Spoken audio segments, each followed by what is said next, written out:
What's going on, everyone? MikeO back. Another mail day recap to share with you. Pile of Phillies slabs, bunch of recent pickups, mostly vintage, maybe a few semi-modern cards mixed in, but let's just jump into it. Just some cool stuff, add it to the PC, and we start off with the best looking card of Richie Allen's career. It's a 1965 Topps Richie Allen All-Star Rookie in a PSA 8 near mint 8. Card looks gorgeous, beautiful color, amazing design. Love that All-Star Rookie cup there. Look at that Phillies flag with the old logo. Great pose. So Richie Allen's rookie is 1964 Topps, and that's a card that's been pretty hot in the hobby. Obviously, it doesn't get the attention of all the modern stuff, but for the vintage rookies, that card has climbed a lot. Of course, a lot of stuff across the hobby has jumped, but that card has gone up 5 to 6 times in a higher graded over the last 8 months or so. Richie Allen, fantastic player, potential Hall of Fame guy. We'll see. He has a chance to get elected. Had a chance in 2020, but the vote was pushed back, so we'll see what happens in 2021. But his rookie card from 64 Topps has gone up quite a bit, specifically with higher graded versions. But this card, this has always been a popular card because it is just amazing looking, and I was really happy to pick this one up in a PSA 8. Beautiful, beautiful card to add to the collection. Next up, we have a 65 Topps Cookie Rojas in a PSA 8. Cookie Rojas, nice player, very versatile player. Played with the Phillies and Kansas City. Actually managed for a brief period of time post his playing career. But Cookie Rojas, actually, I believe he was a 2-time All-Star. But he played all around the diamond, infield or outfield type of guy. One of a handful of players to have played all 9 positions during the course of his career. Pitched 1 game in his career back in 1967 in a blowout loss to the Giants, where the Phillies couldn't do much against Juan Marichal, and the Phillies pitching staff couldn't get many outs, so Cookie Rojas closed out that game. He even caught a game back then. Of course, spent most of his time in the infield and outfield, but pretty cool card. One of those popular type of players that I thought was pretty cool to add to the PC. You can see here first few years of his career, but cool card there. He's an old school pre-war one, 1922 Nielsen's Chocolate Lee King, Type 2. Card's a PSA 1 with good reason. Super beat up, folded up, big creases all around. Back actually doesn't look too bad, though. I just find these cards super cool. Any example, obviously I'd like it to look a little nicer, but I mean, this card was not expensive, I'll put it that way, so kind of figure what the hell, why not? I'm always happy to add these to the collection, so pretty cool looking card there. Already have one of these in the collection, but if I see these at auction and I can get them low, I just can't turn it down. It's a 1933 DeLong Chuck Klein in a PSA 2. Does have an indicator to mention that there's a mark on it. As you can see, there's a stamp A19, and then someone wrote in 32 on it. But beautiful looking card. Love the stadium in the background. Just very, very cool cards. The DeLongs. So, sweet card there. So, cool backup. Again, just kind of picked up for the heck of it. Got some Mike Schmidts here, some modern Mike Schmidts. 2005 Upper Deck Mike Schmidt All-Star Classics, PSA 10. Another one of those. Obviously, I prefer the playing day cards like most. But, again, if I come across these at auction or for sale, pretty cheap. I mean, this is Gem Mint 10. I would imagine that cost me about $10. So, those are the types of pickups that I have a hard time turning down. 2001 Topps HD. I don't believe Topps made these for more than a couple years. Images of Excellence. PSA 10 Gem Mint. So, cool looking Mike Schmidt there. Very bright colors to it. Cool one for the collection. This is a card I constantly pick up. I have a number of these. 59 Topps George Anderson in a PSA 6. In a recent video, I showed off a lower grade SGC version of this card. I know I already have one or two in the PC. I think I have another one that I had purchased and I sent off on consignment because it was a 6 miscut maybe. But yeah, it's a cool card. And this is a really nice version. Centering is obviously not perfect, but it is pretty good. So just a cool card there. One that I just constantly pick up if I see it. Just a card I like a lot. Here's a 1964 Topps Gene Mauch. So the 64 Phillies are a fairly famous team.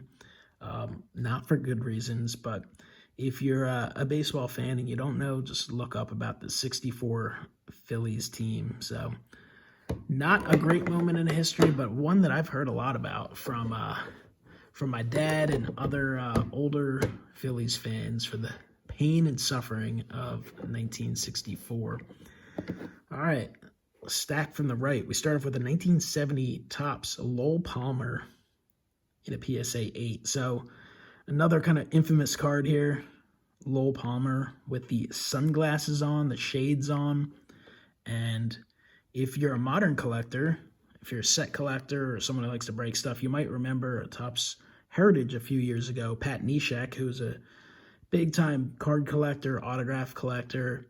He was posing up for his Heritage cards, and they decided to toss sunglasses on him in the Heritage set that featured the 70 design, kind of as a way to showcase or commemorate this card, the Lowell Palmer sunglasses card from 1970 Topps. 1991 Topps Desert Shield Von Hayes in a PSA 8. Gotta love your Von Hayes. Shout out to Bob Lewis. I know he's a big Von Hayes guy. But Von Hayes was a good player. You look at overall career numbers, he had some really strong seasons. Good player. Maybe not worth all that it cost to acquire him. Maybe he didn't kind of live up to being the super prospect he was in Cleveland, but had a good big league career and definitely enjoyed watching him in my youth. As a Mickey Morandini from the same set, 91 Topps Desert Shield, PSA 8. So cool. Early playing days card of Mickey Morandini. Roman Semprich in a PSA 6. Pretty ugly looking 6, to be honest with you. Those black lines across here are very distracting. Personally, I'd prefer a card with soft corners than with marks like that. But I picked this one up just because it was super cheap and just added it. I do have a card of him signed. Got some autographs of him in the past. And some other cards. So here's a 1951 Burke Ross Eddie Waitkus, PSA 7. Not the best looking slab. This is the way they look great slabbed, is when you have the frosting around it and it's cut for the same size. This is a little bigger. This is more so probably for 51 Bowman, but PSA 7 on the Eddie Waitkus, and then a PSA 6 on the 51 Burke Ross Dick Sisler. Love these Burke Ross cards. So if I can add them, I mean, I think I bought all these Phillies. If you look, these are the types of cards, that you're not going to see on something like eBay that often. So oftentimes guys might list them for 25, 30 bucks, whatever, best offer, because there's just no competition. But if you follow auctions and such, once in a while you can find them and you can get them pretty cheap. I think these ranged anywhere from like 6 to 12 bucks a piece. So here's a Stanley Lapata in a PSA 5. And a Mike Goliet in a PSA 5. So cool looking cards. And then the final card to show off is a 1952 Bowman Robin Roberts. So sweet Hall of Famer to wrap things up. PSA Near Mint 7. Just a cool looking card. I'm a big 50 and 51 Bowman fan. 52 I never really think of as much, but 52 is weird. I don't know. I think it's because I like the nameplate on 51 a little better. as opposed to the facsimile signature. But I mean, the color on the 52 Bowman set is definitely amazing. So I do like those 52 Bowmans as well. I just don't really think or seek them out as often. But I mean, that is a gorgeous baseball card. So definitely happy to add all of these to the collection. And just look at that. Get $1 value of baseball cap for your favorite major league team by sending 5 wrappers and 50 cents to Bowman Baseball. Wonder how many people still have their hats. That's pretty cool. But love the vintage stuff. Definitely fun to pick up. Love to kind of celebrate the history of both the trading cards and the sport. I think that's just another fun way to collect. There's so many ways to collect, and I love the stuff that's coming out, next year, the stuff that just came out this year, and the stuff that came out 50, 70, 80 years ago. I think it's all fun. I think the hobby, sometimes you have to kind of get back and find a way to enjoy the hobby, because sometimes things can get a little overwhelming. Things get a little crazy. Things get expensive. There's always options.